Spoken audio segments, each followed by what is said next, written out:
Today I'm going to show you how we build a roof the Two Brothers way. First, we start by going all the way down to the decking so we can inspect the wood that we're about to nail onto and make sure that it's in tip-top shape. If there's any rotten wood, we'll replace it. Then, we do not go back with this cheap tar paper. We go back with a Two Brothers Roofing branded synthetic underlayment. This stuff is super strong and it doesn't tear. The valleys in your roof, all the pipe penetrations, and the chimneys are the most susceptible to water damage. So what we do is we go back with an ice and water barrier. This is Storm Guard. It's the best stuff on the market, and in Texas we need this because it's high temperature resistant with a 240-degree melting point.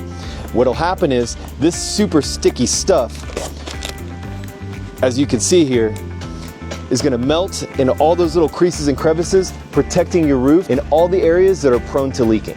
After that, we install our drip edge and then put a starter strip around the perimeter of the house.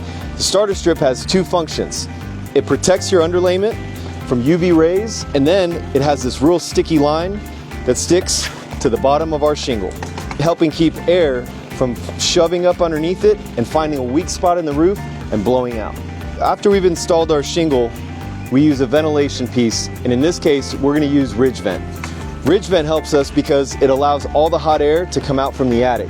We cut a 3-inch hole from the top of all the way along the ridge, and we lay this over it, and it allows all the hot air to come out, and then we shingle over the top here, so it looks like a little hat over the top of your roof.